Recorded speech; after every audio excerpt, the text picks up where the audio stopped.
അമൃത് Veni hair elixir presents daily news പ്രഭാത വാർത്തകൾ powered by Pulimoottil silks KSFE. ഈ ആണുങ്ങൾക്ക് മാത്രം എന്താ ഇത്ര അധികം നെറ്റ് കെയറിലും ഹെയർ ലോസ് ഒക്കെ ഉണ്ടാവണേ? ആണുങ്ങളുടെ ഹെയർ ലോസിന്റെ മേജർ റീസൺസ് തന്നെ ഡിഫറെന്റ് ആണ്. സ്കാൽപ്പിലുള്ള 5 ആൽഫ റിഡക്ടേസ് എന്ന എൻസൈം നിങ്ങളുടെ ഹോർമോണുമായി ചേർന്ന് ഹെയർ ഫോളിക്കിൾസിനെ ചുരുക്കുന്നു. Amrit Veni hair elixir for men use ചെയ്യൂ. പുരുഷന്മാർക്ക് വേണ്ടി ബയോടെക്നോളജി പ്രകാരം പ്രത്യേകം ഡെവലപ്പ് ചെയ്തത്. നമസ്കാരം, ഞാൻ ഡെയ്സി ബിജു. ഡെയിലി ന്യൂസിന്റെ പ്രഭാത വാർത്തകളിലേക്ക് സ്വാഗതം. ഇന്ന് മെയ് 3 ശനിയാഴ്ച. കോഴിക്കോട് മെഡിക്കൽ കോളേജ് അത്യാഹിത വിഭാഗത്തിലെ UPS റൂമിലുണ്ടായ ഷോർട്ട് സർക്യൂട്ട് മൂലം കെട്ടിടത്തിന്റെ വിവിധ ഭാഗങ്ങളിലേക്ക് പുക പടർന്നു. ഇന്നലെ രാത്രി 7:40 സംഭവം. ഇതോടെ മെഡിക്കൽ കോളേജ് അധികൃതരും പോലീസും നാട്ടുകാരും ചേർന്ന് രോഗികളെ അടിയന്തരമായി പുറത്തേക്ക് മാറ്റി. വെള്ളിമാട് കുന്നിൽ നിന്നും ബീച്ചിൽ നിന്നും 3 യൂണിറ്റ് അഗ്നിരക്ഷാ സേന എത്തിയാണ് പുക നിയന്ത്രണ വിധേയമാക്കിയത്. അത്യാഹിത വിഭാഗത്തിലുണ്ടായിരുന്നവർ അടക്കം 30 രോഗികളെ നഗരത്തിലെ മറ്റ് ആശുപത്രികളിലേക്കും ബാക്കിയുള്ളവരെ മെഡിക്കൽ കോളേജിലെ തന്നെ മറ്റു വാർഡുകളിലേക്കും മാറ്റി. അത്യാഹിത വിഭാഗം പോലീസ് പൂർണ്ണമായും അടച്ചു. മെഡിക്കൽ കോളേജിലെ അത്യാഹിത വിഭാഗം ബീച്ച് ആശുപത്രിയിലേക്ക് താൽക്കാലികമായി മാറ്റി. കോഴിക്കോട് മെഡിക്കൽ കോളേജ് ആശുപത്രി അത്യാഹിത വിഭാഗത്തിൽ പുക പടർന്നതിനെ തുടർന്ന് രോഗികൾ ശ്വാസം കിട്ടാതെ മരിച്ചതായി ആരോപണം. വെസ്റ്റ് ഹിൽ സ്വദേശിയായ ഗോപാലൻ, വടകര സ്വദേശിയായ സുരേന്ദ്രൻ, മേപ്പയൂർ സ്വദേശിയായ ഗംഗാധരൻ, വയനാട് സ്വദേശിനി നസീറ എന്നിവരാണ് മരിച്ച 4 പേർ. എന്നാൽ ശ്വാസം കിട്ടാതെ രോഗികൾ മരിച്ചെന്ന ആരോപണം തള്ളിയ മെഡിക്കൽ കോളേജ് പ്രിൻസിപ്പൽ 3 മരണം സംഭവിച്ചത് അപകടമുണ്ടാകുന്നതിന് മുൻപാണെന്ന് പറഞ്ഞു.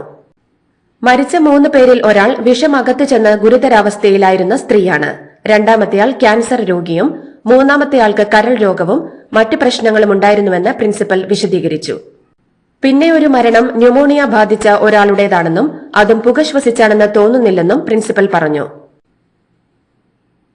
കോഴിക്കോട് മെഡിക്കൽ കോളേജിലെ UPS റൂമിൽ പുക പടർന്ന സംഭവത്തെ തുടർന്ന് എമർജൻസി വിഭാഗത്തിലെ മുഴുവൻ രോഗികളെയും അടിയന്തരമായി ചികിത്സയ്ക്കായി സുരക്ഷിതയിടങ്ങളിലേക്ക് മാറ്റിയെന്ന് മന്ത്രി വീണ ജോർജ്. UPS റൂമിൽ നിന്ന് പുക പടർന്നുണ്ടായ സാഹചര്യത്തിൽ വിവിധ വകുപ്പുകളുടെ പങ്കാളിത്തത്തോടെ സാങ്കേതിക അന്വേഷണം നടത്തുമെന്നും സംഭവത്തെക്കുറിച്ച് മെഡിക്കൽ വിദ്യാഭ്യാസ ഡയറക്ടർ റിപ്പോർട്ട് തേടിയിട്ടുണ്ടെന്നും മന്ത്രി അറിയിച്ചു. നാഷണൽ ഹെറാൾഡ് കേസിൽ കോൺഗ്രസ് നേതാക്കളായ സോണിയാഗാന്ധിക്കും രാഹുൽ ഗാന്ധിക്കും നോട്ടീസ്. ED നൽകിയ കുറ്റപത്രത്തിൽ മറുപടി നൽകാൻ ആവശ്യപ്പെട്ടാണ് ഡൽഹി റോസ് അവന്യൂ കോടതി ഇരുവർക്കും നോട്ടീസ് അയച്ചത്. മെയ് 8 കേസ് വീണ്ടും പരിഗണിക്കും. സംസ്ഥാന കോൺഗ്രസിൽ നേതൃമാറ്റം ഉടനെന്ന് റിപ്പോർട്ടുകൾ. ഇക്കാര്യത്തിൽ വ്യക്തമായ സന്ദേശം KPCC അധ്യക്ഷൻ K സുധാകരന് പാർട്ടി ഹൈക്കമാൻഡ് കൈമാറി.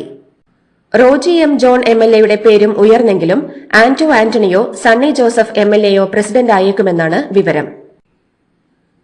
വിഴിഞ്ഞം ഉദ്ഘാടന വേദിയിൽ ഇന്ത്യ മുന്നണിയെ പ്രധാനമന്ത്രിയും മുൻ മുഖ്യമന്ത്രി ഉമ്മൻചാണ്ടിയെ മുഖ്യമന്ത്രി പിണറായി വിജയനും അപമാനിച്ചെന്ന് KPCC president K Sudhakaran MP.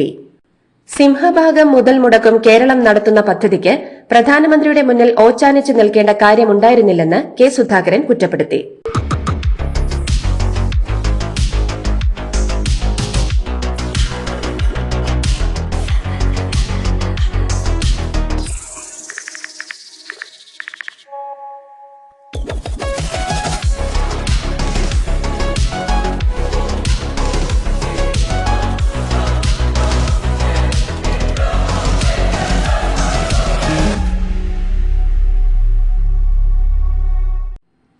പാകിസ്ഥാനെ പാഠം പഠിപ്പിക്കാനുള്ള ഉറച്ച തീരുമാനം സർക്കാർ കൈക്കൊള്ളണമെന്ന് കോൺഗ്രസ് പ്രവർത്തക സമിതി. പഹൽഗാം ആക്രമണത്തിന് പിന്നിലുള്ളവർ പ്രത്യാഘാതം നേരിടണമെന്നും അന്താരാഷ്ട്ര സഹകരണത്തോടെയും നിശ്ചയദാർഢ്യത്തോടെയും ഭീകരരെ കയറ്റിവിടുന്ന പാകിസ്ഥാനെ ശിക്ഷിക്കണമെന്നും രാഷ്ട്രീയം കളിക്കേണ്ട സമയമല്ല ഇതെന്നും കോൺഗ്രസ് വ്യക്തമാക്കി. ജമ്മു കാശ്മീരിലെ രഹസ്യാന്വേഷണ വീഴ്ച അടക്കം പരിശോധിക്കണമെന്നാണ് പ്രവർത്തക സമിതി പ്രമേയം ആവശ്യപ്പെടുന്നത്. പാലിയക്കരയിലെ ടോൾ പിരിവിൽ ഇടപെട്ട് ഹൈക്കോടതി. വാഹനങ്ങൾ 10 സെക്കൻഡിനുള്ളിൽ ടോൾ കടന്നു പോകണമെന്നും 100 മീറ്ററിൽ കൂടുതൽ വാഹനങ്ങളുടെ നിര പാടില്ലെന്നും കോടതി നിർദ്ദേശിച്ചു. അങ്ങനെ വന്നാൽ ടോൾ ഒഴിവാക്കി ആ വരിയിലെ വാഹനങ്ങളെ കടത്തിവിടണമെന്നാണ് കോടതിയുടെ നിർദ്ദേശം. ഇത് നടപ്പാക്കുന്നുണ്ടെന്ന് ദേശീയപാത അതോറിറ്റി ഉറപ്പാക്കണമെന്നും അല്ലെങ്കിൽ എന്തുകൊണ്ട് നടപ്പാക്കുന്നില്ല എന്നതിൽ സത്യവാങ്മൂലം നൽകണമെന്നും കോടതി നിർദ്ദേശം നൽകി. നിലമ്പൂർ ഉപതെരഞ്ഞെടുപ്പ് ഒരുക്കങ്ങൾ പൂർത്തിയായി വരുന്നുവെന്ന് ജില്ലാ കളക്ടർ VR വിനോദ്. ഉദ്യോഗസ്ഥന്മാരുടെ പരിശീലനം പൂർത്തിയായെന്നും പോളിംഗ് ബൂത്തുകളുടെ ക്രമീകരണം പൂർത്തിയായെന്നും കളക്ടർ പറഞ്ഞു. കാലാവസ്ഥാ വ്യതിയാനം കാരണം സംസ്ഥാനത്ത് ഡെങ്കിപ്പനി, എലിപ്പനി, ജലജന്യ രോഗങ്ങൾ എന്നിവ വർദ്ധിക്കാൻ സാധ്യതയുള്ളതിനാൽ വളരെ ശ്രദ്ധിക്കണമെന്ന് ആരോഗ്യമന്ത്രി വീണ ജോർജ്. പൊതുജനാരോഗ്യ നിയമപ്രകാരം സ്വകാര്യ ആശുപത്രികൾ ഉൾപ്പെടെ രോഗങ്ങൾ കൃത്യമായി റിപ്പോർട്ട് ചെയ്യണമെന്നും മന്ത്രി അറിയിച്ചു. കൈക്കൂലി വാങ്ങുന്നതിനിടെ വിജിലൻസ് റിമാൻഡിലായ കൊച്ചി കോർപ്പറേഷൻ വൈറ്റില സോണൽ ഓഫീസിലെ ബിൽഡിംഗ് ഇൻസ്പെക്ടർ സ്വപ്നയെ കൊച്ചി നഗരസഭാ മേയർ സസ്പെൻഡ് ചെയ്തു. കഴിഞ്ഞ 4 മാസത്തിനിടെ കൊച്ചി കോർപ്പറേഷനിലെ 5ാമത്തെ ഉദ്യോഗസ്ഥ അറസ്റ്റാണ് ഇത്. വർക്കലയിൽ ഇടിമിന്നലേറ്റ് 20കാരൻ മരിച്ചു. വർക്കല ഐരൂർ സ്വദേശി രാജേഷാണ് മരിച്ചത്. ഇന്നലെ വൈകുന്നേരമായിരുന്നു അപകടം. കുടുംബാംഗങ്ങളുമൊത്ത് വീട്ടിനുള്ളിൽ ഇരിക്കുമ്പോഴാണ് അപകടമുണ്ടായത്. വക്കം ഷാഹിന വധക്കേസിൽ പ്രതി നസിമുദ്ദീന് 23 വർഷം കഠിന തടവും ജീവപര്യന്തം തടവും പിഴയും ശിക്ഷ വിധിച്ച കോടതി. വർക്കല വെട്ടൂർ സ്വദേശി നസിമുദ്ദീനെയാണ് തിരുവനന്തപുരം അഡീഷണൽ സെഷൻസ് കോടതി ശിക്ഷിച്ചത്.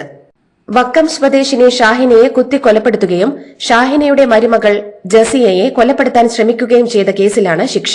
ഓഫീസ് സമയം കഴിഞ്ഞാലും അവധി ദിനമാണെങ്കിലും പണത്തിന് ആവശ്യമെങ്കിൽ മൊബൈൽ ആപ്പ് വഴി ഉടനടി അക്കൗണ്ടിലെത്തും. അതാണ് KSFE smart gold over draft. ഏത് ശാഖയിലും സ്വർണം വയ്ക്കൂ. മൊബൈൽ ആപ്പ് വഴി എപ്പോഴും എവിടെ വെച്ചും പണം പിൻവലിക്കൂ. പരമാവധി 50 ലക്ഷം രൂപ വരെ. അതിവേഗ പ്രോസസിംഗ്, 24/7 സേവനം. ഇനി ആവശ്യങ്ങൾക്ക് അവധി കൊടുക്കേണ്ട, സമയവും നോക്കേണ്ട. KSFE smart gold over draft. Digitally super charge your gold. തീവ്രവാദ പ്രവർത്തനങ്ങളുടെ തുടർച്ചയായി ഇന്ത്യൻ വെബ്സൈറ്റുകളിൽ നുഴഞ്ഞു കയറാൻ പാകിസ്ഥാൻ പിന്തുണയുള്ള ഹാക്കർ ഗ്രൂപ്പുകളുടെ ശ്രമം. ഈ ഹാക്കിംഗ് ശ്രമങ്ങൾ ഇന്ത്യൻ സൈബർ സുരക്ഷാ ഏജൻസികൾ വേഗത്തിൽ കണ്ടെത്തുകയും നിർവീര്യമാക്കുകയും ചെയ്തു. അടുത്ത കാലത്ത് നടന്ന പഹൽഗാം ഭീകരാക്രമണത്തിലെ ഇരകളെ പരിഹസിക്കുന്ന സന്ദേശങ്ങൾ ഉപയോഗിച്ച് വെബ്സൈറ്റുകൾ വികൃതമാക്കാനായിരുന്നു ഹാക്കർമാരുടെ ശ്രമം. പഹൽഗാം ഭീകരാക്രമണത്തെക്കുറിച്ചുള്ള NIA അന്വേഷണത്തിന്റെ കൂടുതൽ വിവരങ്ങൾ പുറത്ത്. ഭീകരാക്രമണത്തിൽ പാകിസ്ഥാന്റെ പങ്ക് തെളിയിക്കുന്ന വിവരങ്ങൾ ശേഖരിക്കുകയാണ് NIA. പാകിസ്ഥാൻ ചാരസംഘടന ISI, ഇന്റലിജൻസ് ഏജൻസി, ലഷ്കർ എന്നിവരുടെ പങ്കിന് NIA തെളിവ് ശേഖരിച്ചു. ലഷ്കർ ഭീകരരെ നിയന്ത്രിച്ചത് മുതിർന്ന ISI ഉദ്യോഗസ്ഥരാണെന്ന് NIA കണ്ടെത്തി. 40 വെടിയുണ്ടകളാണ് സംഭവസ്ഥലത്ത് നിന്ന് കണ്ടെത്തിയത്. ഇവ പരിശോധനയ്ക്കയച്ചു. ഇതുവരെ NIA 2500 പേരിൽ നിന്ന് വിവരങ്ങൾ ശേഖരിച്ചിട്ടുണ്ട്. 150 പേർ NIA കസ്റ്റഡിയിൽ തുടരുകയാണ്. അയോധ്യ, ഫൈസാബാദ് നഗരങ്ങളെ ബന്ധിപ്പിക്കുന്ന സുപ്രധാന പാതയായ രാംപത്തിൽ കടുത്ത നിയന്ത്രണങ്ങളുമായി അയോധ്യ മുനിസിപ്പൽ കോർപ്പറേഷൻ. രാംപത്തിന്റെ 14 കിലോമീറ്റർ ചുറ്റളവിൽ മദ്യത്തിന്റെയും മാംസത്തിന്റെയും വിൽപ്പന നിരോധിച്ച് ഉത്തരവിറക്കി. പ്രദേശത്ത് മദ്യവും മാംസവും നിരോധിക്കുന്നതിനുള്ള പ്രമേയം വെള്ളിയാഴ്ചയാണ് അയോധ്യ മുനിസിപ്പൽ കോർപ്പറേഷൻ അംഗീകരിച്ചതെന്ന് ദേശീയ മാധ്യമങ്ങൾ റിപ്പോർട്ട് ചെയ്തു. പാകിസ്ഥാനിലേക്കുള്ള നാടുകടത്തലിനെതിരെ ഒരു കുടുംബത്തിലെ 6 പേർ നൽകിയ ഹർജിയിൽ സുപ്രീം കോടതിയുടെ ഇടപെടൽ. വിസ കാലാവധി കഴിഞ്ഞിട്ടും രാജ്യത്ത് തങ്ങുന്നുവെന്ന് ആരോപിക്കപ്പെടുന്ന ഒരു കുടുംബത്തിലെ 6 അംഗങ്ങളുടെ തിരിച്ചറിയൽ രേഖകൾ പരിശോധിക്കാൻ സുപ്രീം കോടതി ഉത്തരവിട്ടു. പരിശോധന പൂർത്തിയാകും വരെ പാകിസ്ഥാനിലേക്ക് നാടുകടത്തുന്നത് പോലുള്ള നിർബന്ധിത നടപടികൾ സ്വീകരിക്കരുതെന്ന് സുപ്രീം കോടതി നിർദ്ദേശിച്ചു. ഭീകരവാദ ഗ്രൂപ്പുകളുമായുള്ള പാകിസ്ഥാന്റെ മുൻകാല ബന്ധം അംഗീകരിച്ച് മുൻ വിദേശകാര്യമന്ത്രി ബിലാവൽ ഭൂട്ടോ. രാജ്യത്തിന് ബുദ്ധിമുട്ടുള്ള ഒരു ചരിത്രമുണ്ടെങ്കിലും അതിനുശേഷം പരിഷ്കരണങ്ങൾക്ക് വിധേയമായി മുന്നോട്ടു പോയെന്ന് ബിലാവൽ ഭൂട്ടോ പറഞ്ഞു. സ്കൈ ന്യൂസിന് നൽകിയ അഭിമുഖത്തിലാണ് പരാമർശം. ഭീകര ഗ്രൂപ്പുകളുമായുള്ള രാജ്യത്തിന്റെ ബന്ധത്തെക്കുറിച്ച് പാകിസ്ഥാൻ പ്രതിരോധ മന്ത്രി ഖ്വാജ ആസിഫ് മുൻപ് നടത്തിയ പ്രസ്താവന സംബന്ധിച്ച ചോദ്യത്തിന് മറുപടി നൽകുകയായിരുന്നു അദ്ദേഹം. അടുത്ത മാർപ്പാപ്പയെ തെരഞ്ഞെടുക്കാനുള്ള കോൺക്ലേവിന് മുന്നോടിയായി സിസ്റ്റീൻ ചാപ്പലിന്റെ മേൽക്കൂരയിൽ ചിമ്മിനി സ്ഥാപിച്ചു. ബാലറ്റുകൾ കത്തിക്കുന്ന പുക പുറത്തു വരുന്നതിനായാണ് ഈ ചിമ്മിനി ഉപയോഗിക്കുന്നത്. ഫ്രാൻസിസ് മാർപ്പാപ്പയുടെ പിൻഗാമിയെ കണ്ടെത്താനുള്ള കോൺക്ലേവിന് മെയ് 7-ന് തുടക്കമാകും. പഹൽഗാം ഭീകരാക്രമണത്തിന്റെ പശ്ചാത്തലത്തിൽ ഇന്ത്യ പാക് ബന്ധം വഷളായതോടെ താമസക്കാർക്ക് മുന്നറിയിപ്പ് നൽകി പാക് അധീന കാശ്മീരിലെ ഭരണകൂടം. ഇന്ത്യയുടെ ആക്രമണം ഉണ്ടാകുമെന്നും അതിനായി തയ്യാറെടുക്കണമെന്നുമാണ് നിർദ്ദേശം നൽകിയിരിക്കുന്നത്. നിയന്ത്രണ രേഖയ്ക്ക് സമീപം താമസിക്കുന്നവരോട് ചുരുങ്ങിയത് 2 മാസത്തേക്കെങ്കിലും ആവശ്യമായ ഭക്ഷണവും മറ്റ് അവശ്യ വസ്തുക്കളും സംഭരിച്ചുവെക്കാൻ പാക് അധീന കശ്മീർ പ്രധാനമന്ത്രി ചൌധരി അൻവറുൽ ഹക്ക് നിർദ്ദേശിച്ചു. സർവകക്ഷി യോഗത്തിന് ശേഷമാണ് അദ്ദേഹം ഇതുമായി ബന്ധപ്പെട്ട ഉത്തരവ് പുറപ്പെടുവിച്ചത്. ഇന്ത്യയിൽ നിന്ന് മടങ്ങുന്ന പാക് പൌരന്മാർക്കായി വാഗ അതിർത്തി തുറന്നിടുമെന്ന് പാകിസ്ഥാൻ. പഹൽഗാം ഭീകരാക്രമണത്തിന്റെ പശ്ചാത്തലത്തിൽ പാക് പൌരന്മാരെ അവരുടെ ഭാഗത്തെ അതിർത്തി കടക്കാൻ ഇന്ത്യൻ അധികൃതർ അനുവദിക്കുകയാണെങ്കിൽ അവരെ സ്വീകരിക്കാൻ പാകിസ്ഥാൻ തയ്യാറാണെന്നും അദ്ദേഹം വ്യക്തമാക്കി. ലാറ്റിൻ അമേരിക്കൻ രാജ്യമായ അർജന്റീനയിൽ വൻ ഭൂചലനം. റിക്ടർ സ്കെയിലിൽ 7.4 തീവ്രത രേഖപ്പെടുത്തി. ചിലിയുടെയും അർജന്റീനയുടെയും തെക്കൻ തീരങ്ങളിലാണ് വെള്ളിയാഴ്ച ഭൂചലനമുണ്ടായതെന്ന് യുണൈറ്റഡ് സ്റ്റേറ്റ്സ് ജിയോളജിക്കൽ സർവേ അറിയിച്ചു. പ്രാദേശിക സമയം രാവിലെ 9:45 സംഭവം. അടുത്ത വർഷത്തേക്കുള്ള അമേരിക്കൻ ബജറ്റ് നിർദ്ദേശങ്ങൾ പ്രഖ്യാപിച്ച് പ്രസിഡന്റ് ഡൊണാൾഡ് ട്രംപ് $163 ബില്യൺ ചെലവ് നിർത്തലാക്കുമെന്ന് വ്യക്തമാക്കി. അമേരിക്കൻ സർക്കാരിന്റെ വിദ്യാഭ്യാസം, ആരോഗ്യം, പാർപ്പിടം, തൊഴിൽ മേഖലകൾക്ക് ഇത് ബാധകമാകും. അതേസമയം പ്രതിരോധ വകുപ്പിന്റെ ബജറ്റ് 13% ഉയർത്തിയിട്ടുണ്ട്. ഇത് $1 ട്രില്യൺ ആക്കാനും പ്രസിഡന്റ് ട്രംപ് നിർദ്ദേശിച്ചു. IPLൽ സൺറൈസേഴ്സ് ഹൈദരാബാദിനെതിരെ ഗുജറാത്ത് ടൈറ്റൻസിന് 38 റൺസിന്റെ തകർപ്പൻ ജയം. ടോസ് നഷ്ടപ്പെട്ട് ബാറ്റിംഗിനിറങ്ങിയ ഗുജറാത്ത് 38 പന്തിൽ 76 റൺസെടുത്ത ശുഭമാൻ ഗില്ലിന്റെയും 37 പന്തിൽ 64 റൺസെടുത്ത ജോസ് ബട്ട്ലറുടെയും 23 പന്തിൽ 48 റൺസെടുത്ത സായ് സുദർശന്റെയും മികവിൽ 6 വിക്കറ്റിൽ 224 റൺസെടുത്തു. എന്നാൽ വിജയലക്ഷ്യവുമായി ബാറ്റിംഗിനിറങ്ങിയ സൺറൈസേഴ്സിന് 6 വിക്കറ്റ് നഷ്ടത്തിൽ 186 റൺസ് നേടാനേ സാധിച്ചുള്ളൂ. 41 പന്തിൽ 74 റൺസ് നേടിയ അഭിഷേക് ശർമ്മ മാത്രമാണ് ഹൈദരാബാദിന് വേണ്ടി മികച്ച കളി പുറത്തെടുത്തത്. ഇതോടുകൂടി ഡെയിലി ന്യൂസിന്റെ ഇന്നത്തെ പ്രഭാത വാർത്തകൾ സമാപിക്കുന്നു. ഡെയിലി ന്യൂസിന് വേണ്ടി വാർത്തകൾ വായിച്ചത് ഡെയ്സി ബിജു. ഡെയിലി ന്യൂസ് ലൈവ്.in വാർത്തകൾ വിരൽ തുമ്പിൽ.